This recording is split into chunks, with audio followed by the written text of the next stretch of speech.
Et nous arrivons à la seconde partie de ce 19 ans. Lorraine, l'information toujours plus proche de vous. C'est l'heure de votre édition locale de Metz qui nous propose aujourd'hui de prendre de la hauteur avec des élèves de Thionville qui ont pu poser aujourd'hui des questions aux spationautes de Thomas Pesquet, actuellement en mission dans la station ISS. Édition présentée par Grégory Boileau.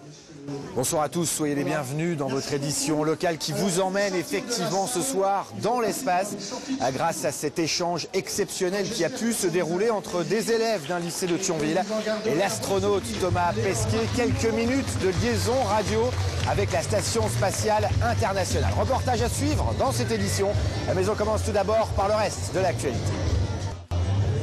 C'est un échange exceptionnel, une liaison radio de quelques minutes avec l'astronaute Thomas Pesquet. Des élèves ont pu lui poser des questions grâce à l'association des radioamateurs de Thionville. 10h52, la salle retient son souffle. Thionville tente de se connecter avec Thomas Pesquet. FE8 KGY, FE8 KGY, over. Mission réussie, la liaison est établie avec la Station Spatiale Internationale, située à 400 km de la Terre. Un échange de 10 minutes. L'astronaute va répondre à des questions de 8 élèves du lycée Hélène Boucher. Bonjour, ici Gaëtan. Est-ce que la micro-pesanteur ressentie lors d'un vol 0G est la même que la pesanteur ressentie dans la station? Over. Gaëtan, oui, c'est exactement la même chose, c'est la même nature physique, c'est de la chute libre en fait, la chute libre à bord d'un avion ou la chute libre. C'était une expérience énorme, c'est indescriptible puisque c'était 2 ans et demi de travail pour 10 minutes de contact.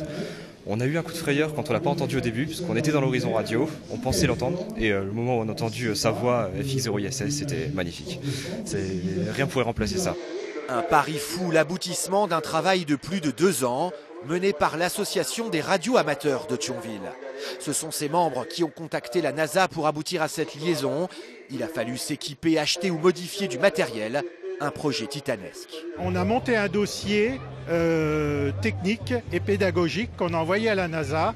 Et au vu de notre dossier, la NASA nous a sélectionnés parmi 52 candidatures françaises. Donc c'est la seule candidature du Grand Est qui a été retenue parce que cette expérience s'est faite aussi dans d'autres régions françaises. Merci, bravo, félicitations aux jeunes et bonne journée à tous. 17 questions plus tard, il est temps de mettre fin à cette liaison extraordinaire. Ce soir, à n'en pas douter, ces élèves dormiront la tête dans les étoiles. Fin de cette édition, merci de l'avoir suivi. Tout de suite, votre 19-20 se poursuit. Quant à nous, on revient demain. Excellente soirée à vous tous.